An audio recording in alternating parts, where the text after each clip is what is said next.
What is going on, guys? Welcome back to the Pick Swap Media YouTube channel. The NBA draft is now in the books. The offseason is in full swing. A quiet night from the Philadelphia 76ers for the most part. They did not make an NBA draft selection in either round, but they did walk away with a handful of interesting guys in the two-way contract and Exhibit 10 vicinity. I do want to discuss that, what each of these guys brings to the table, what to expect from them for Summer League, and of course, address the league draft board that did pop out and take headlines from the Sixers perspective. So, of course, never a dull moment with this organization, and I'm excited. So let's get into it.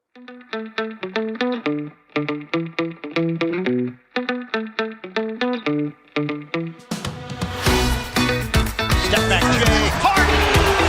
Bullseye. Sixers looking very focused in the second half. Maxey looking for more. He's got it.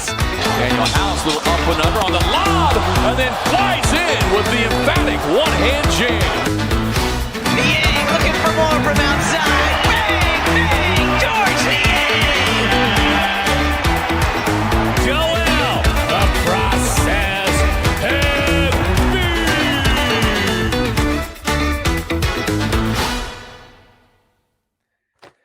All right, so to kick things off, and what stole the spotlight of the NBA draft from the Sixers perspective was the board leaking. And I do want to shout out Kyle Neubeck of the Philly Voice, who was the first one to break this story. And I will pull up the original picture that he tweeted out, and how this exactly came about was there was a message.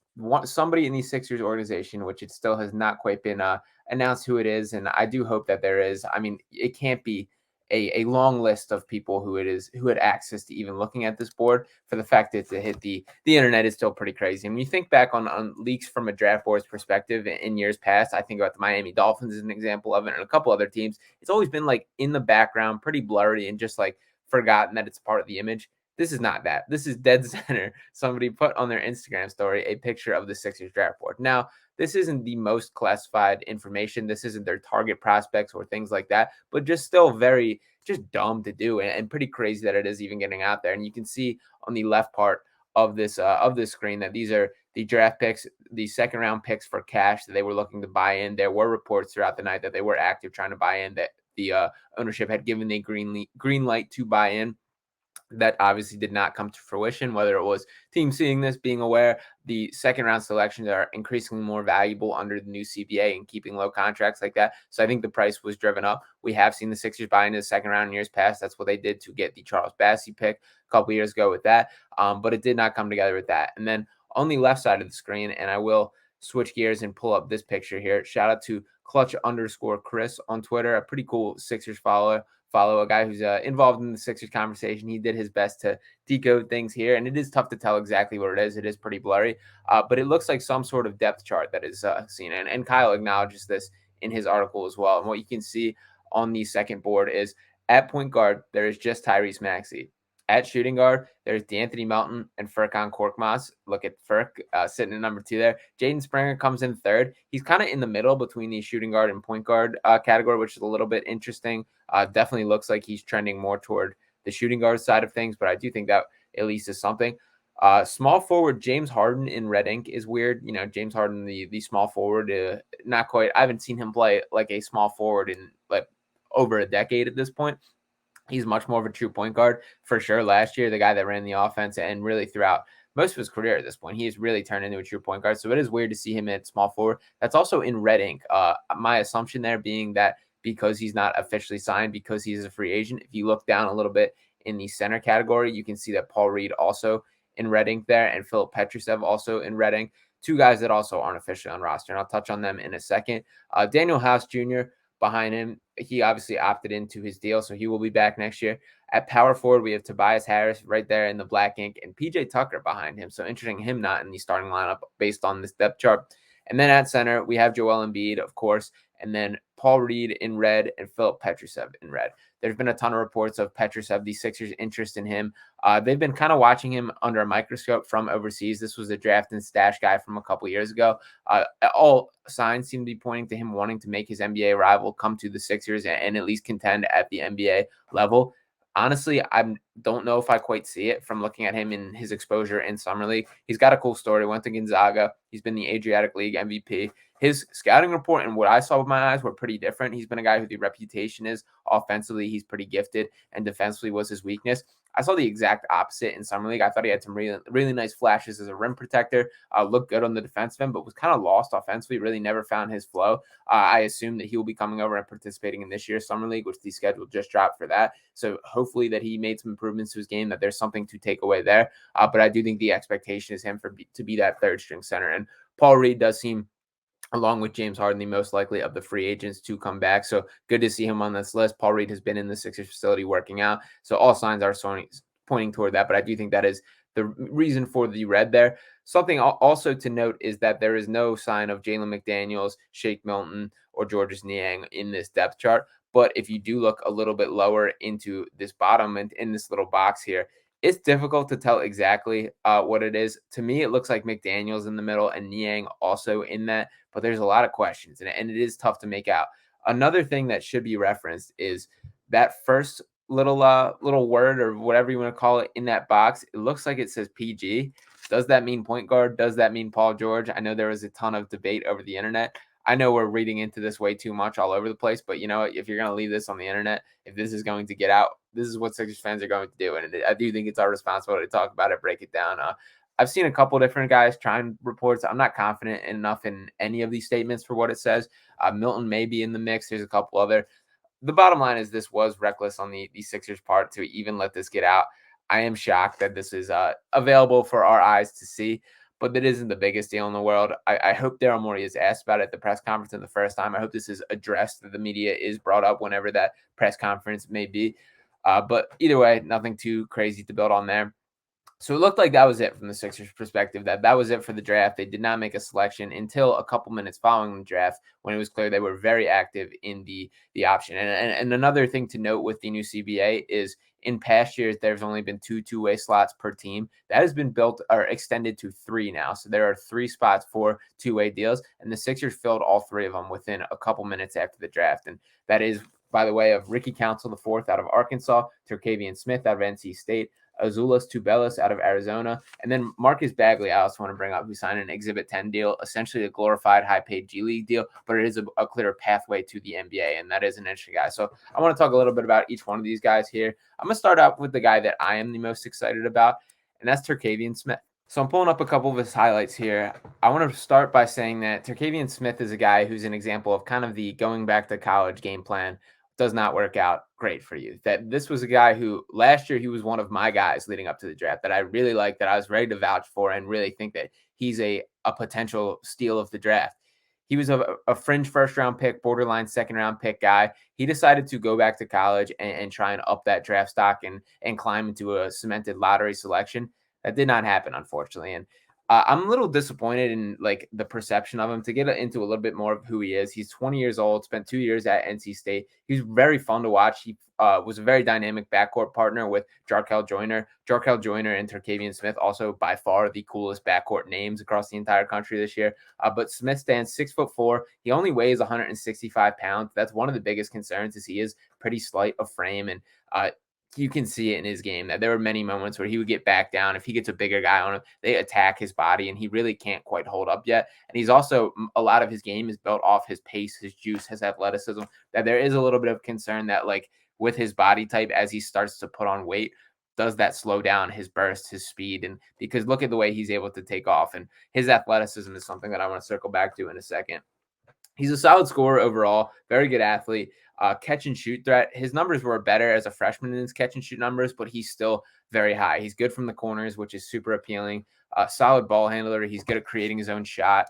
But on the downside of things, some of the concerns for Terquavion is undersized for the 2-guard spot at 6'4" and a slight of frame. As I mentioned, he's not a dynamic playmaker. He struggled his freshman. That was the biggest area of growth that I think that was looked for and hoped for Terquavion Smith. As a freshman, he had 2.1 assists per game. He did up that number to 4.1 assists as a sophomore, but it still was not as comfortable, or he just still was not a guy who you can kind of trust to captain an offense and be a true point guard in that way, which I think disappointed teams and had him shrink down a little bit.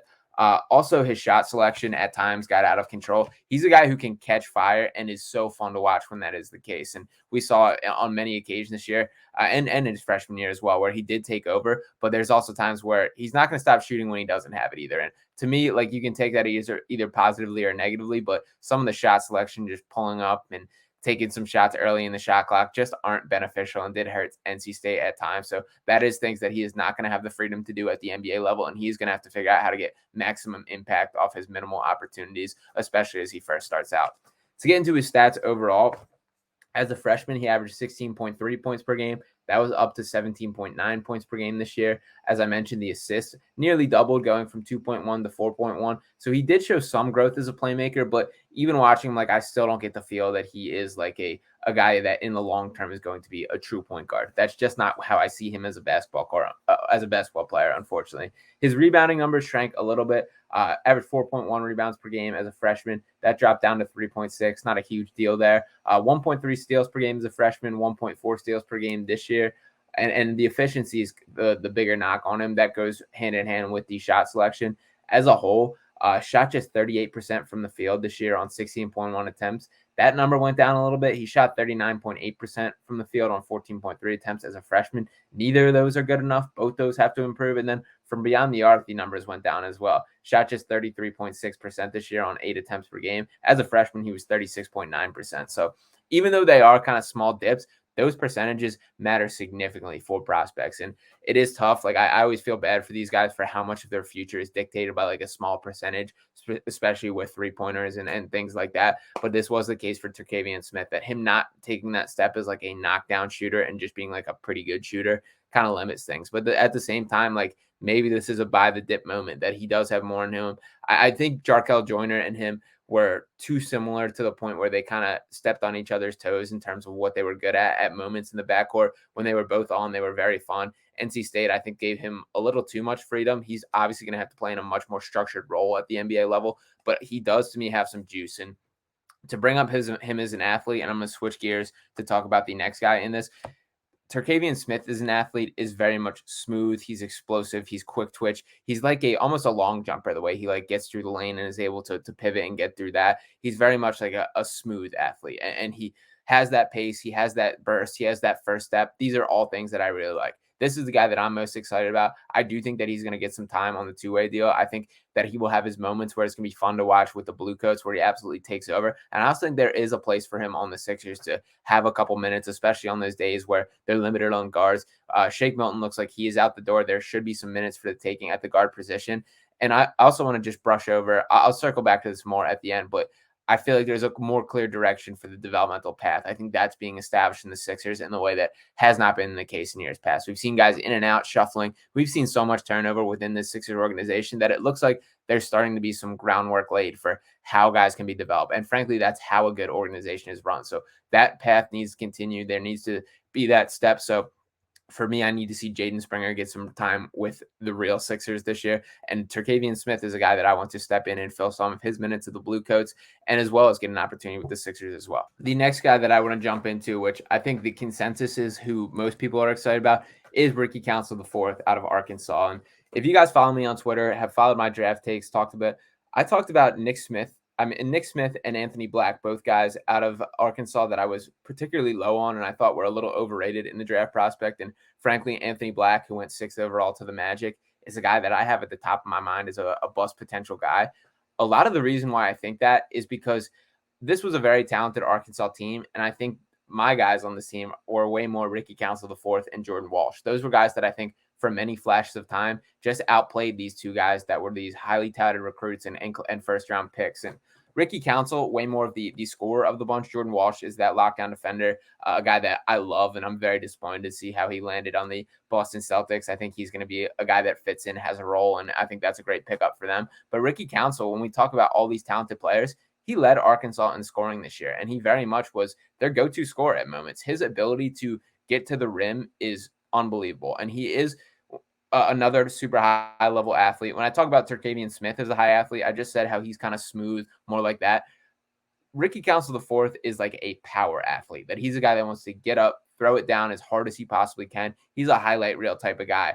Adding these type of athletes is a very welcome sight to the Sixers organization. We've seen these guys that are so one-dimensional, so flat-footed, so below the NBA average in terms of athleticism. The Furkan Korkmaz, the Georges Niangs, even the Matisse Thybulles, guys like that just don't have that. Both Terquavion Smith and Ricky Council IV are guys that like you drop off at a random blacktop or playground that they are dominating guys, and in a way that guys like Furkan and guys like Matisse Thybulle simply aren't able to do. So these are more my speed of style of players that I think are healthy to developing a culture with an organization, a competitive drive with an organization, things like that. Both these guys completely fit.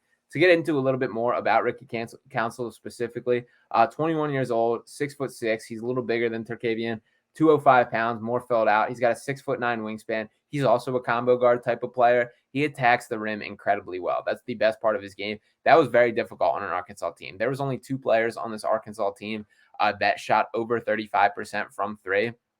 And both of them were very limited minutes. One guy was limited to just 9 games this season. The other only played limited minutes per game. So there just was not that high level of spacing.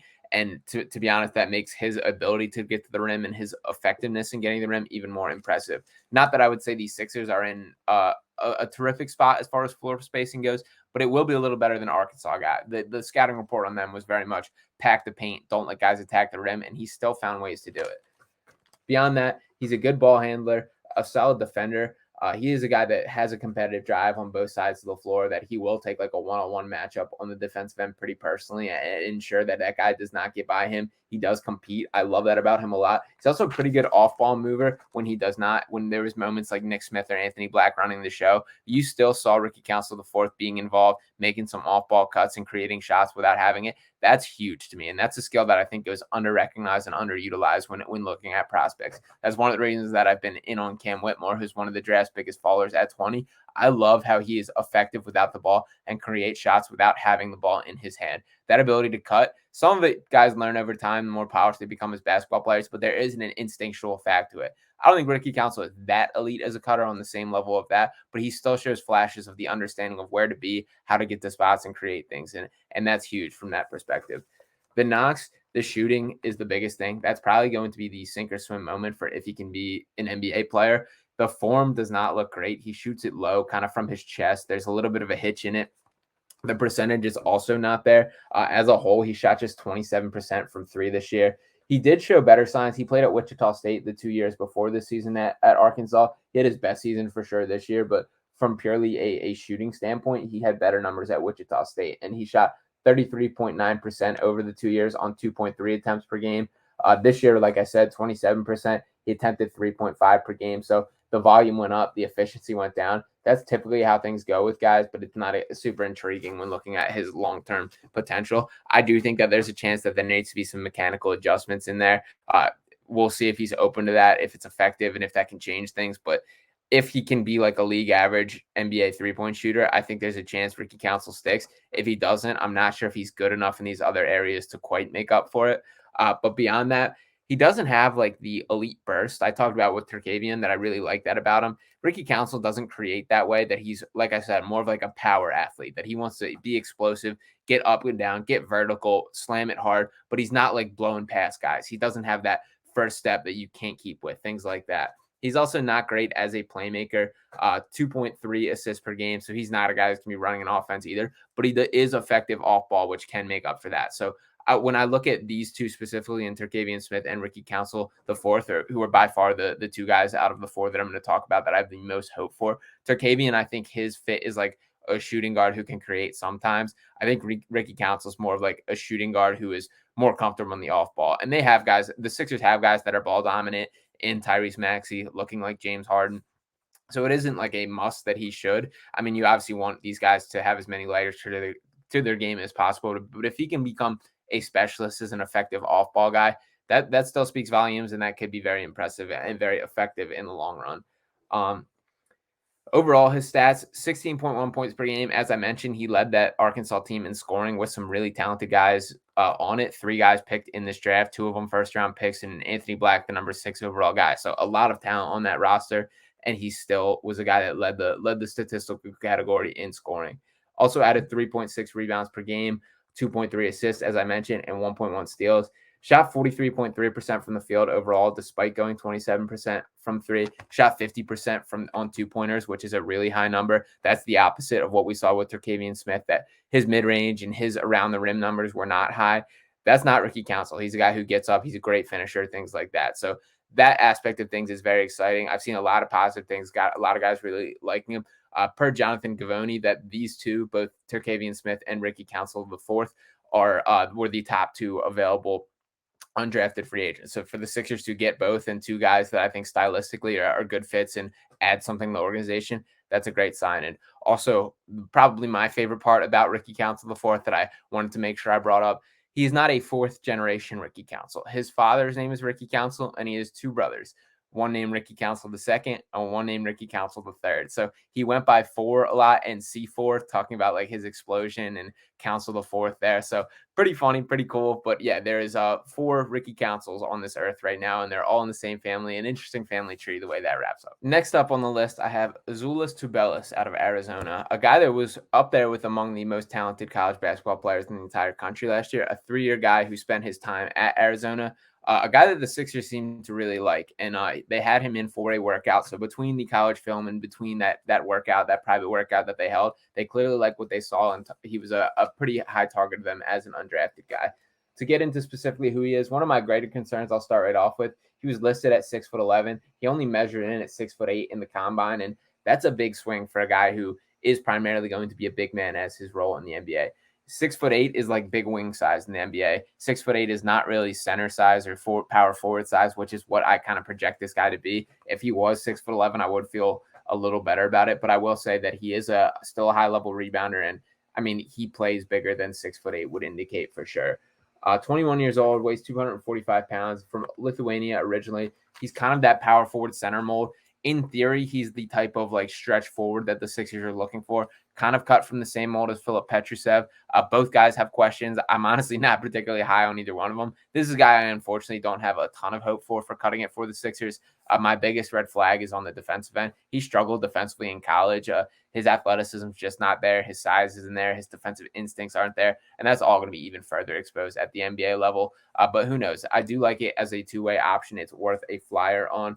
He's very skilled in the post. He's got really nice touch around the rim. He also has some creation ability, which is surprising to see. He's a guy who will grab and go, take it coast to coast, make a nice pass down the other end. Those are rare to see out of a guy in college with his size, with his frame, and with his general style of play. So he does have some really nice post ability, some just great touch around the rim. He's got a little like Sabonis in the game, the way he can kind of create some dribble handoff stuff, things like that. I see a ton of potential for that area of his game to keep growing. But beyond that, I mean, defensively is once again where I keep circling back to, that I just don't know if I see him sticking. And he's still more of like an in theory stretch big. He was not a knockdown 3-point shooter as much as he has this nice touch. And to get into his numbers specifically, this year he shot 31.3% from three on just 0.9 3-point attempts per game. That number went down this season, which I was disappointed to see. As a freshman, he shot 1.6 3-point attempts per game. As a sophomore, he was 1.1 3-point attempts per game. And this season, 0.9. So not the trajectory that we want to see him on. And his scoring numbers as a whole did go up. So it's not like his effectiveness was dropping.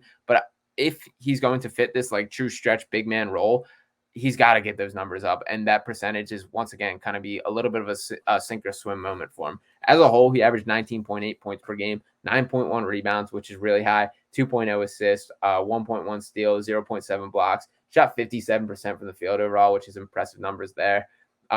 But yeah, to me, I think like the defense is going to be too much of a concern. It's good to bring in this archetype of player, these stretch forwards. That's what the Sixers have been missing. That was kind of, if you want to throw it back, the theory behind that Al Horford signing was adding a guy like that next to Joel Embiid. I just have concern about either Petrusev or Tubelis being good enough in this area. But either way, he was a very talented college player. There's definitely something to his game. I think he does some things that people don't recognize. So it's worth a shot. It's worth a two-way deal, and we'll see what he will bring out. And lastly, we will shift to the biggest question mark of these Sixers editions, which is Marcus Bagley, who agreed to an Exhibit 10 deal, which once again, I said is more or less a glorified G League deal, but a clearer path to getting onto the real NBA team. This is a guy who nobody has any real clue what to make of. To get into fully exactly who he is the brother of Marvin Bagley, who went second overall in the 2018 draft, was drafted by the Sacramento Kings, plays for the Detroit Pistons now, has had some okay moments in his NBA career, definitely has not lived up to the expectations since he has got there. Now, his brother Marcus is an even stranger story. So to circle back, he was a 5-star recruit. He was ranked 30th in the country according to Rivals. He's only 21 years old, 6'8", 215 pounds. He's more of the traditional wing mold than his brother. Marvin Bagley, a little bit more of a post-up big man, a little bit more of like a tweener big man kind of role, more of the power forward. Marcus, who the Sixers now have and who I'm showing from Arizona State here, he's more of the like small forward 3-and-D style of archetype of player. He's not as much like his brother in that regard. Overall, he averaged 10.9 points, 5.5 rebounds, and 1.2 assists, but I honestly don't think the numbers should be read into just about at all. He played a total of just 17 games at the college level. He was both for a variety of injury reasons as well as some disciplinary reasons. There was some weird kind of immaturity stuff with him. He got suspended, talked about basically tweeting out online some negative stuff, and never anything that was like too much of a red flag, but just some immature stuff. Like he sent out a tweet when he was dismissed or was away from the organization for a little while. He sent out a tweet basically saying like, kids, be super careful about where you pick to go to college. Like they dictate a ton of what your future holds and stuff like that, that obviously like a coach is going to read and not be super happy to see. So there's still a huge question of what exactly this guy is, because there's just not enough tape to really go off on the basketball court. And in theory, he's like a guy that's a good buy low guy. I'm a guy that believes in betting on talent, and you see a guy who was, the 30th ranked recruit in the country just a couple years ago. 3 years, he hasn't really had a chance to showcase his stuff. I also think like that is very harmful in your developmental track, that these are the prime years of a basketball player of figuring out who you are on the court. To not get consistent minutes in game situations is definitely a big deal and should not go unnoticed. But it's still like I mentioned, he's going to be at the G League level. We're going to get a chance to see. He's going to get a chance to play through his weaknesses. If he does find a way to work, it's icing on the cake. But this definitely isn't a guy that the Sixers should be banking on completely. But either way, he does have that name brand. He does have that track record. And he does have some pedigree to his recruiting profile. So I'm interested to see what the Sixers think of him and if there is a way that he can kind of shake things out. So to wrap up and give my final thoughts here, I do want to note, like, it's obviously disappointing the Sixers didn't do more, that they didn't have a draft pick at all, didn't have an actual selection to make. But I do really like this mindset of attacking in the margins, in these undrafted. These are areas that absolutely matter. I mean, you look at the Miami Heat, they've got an undrafted guys running their entire organization and making huge plays in an NBA Finals stage. So taking advantage and giving shots to guys at that stage is a big deal, and how successful organizations should do it.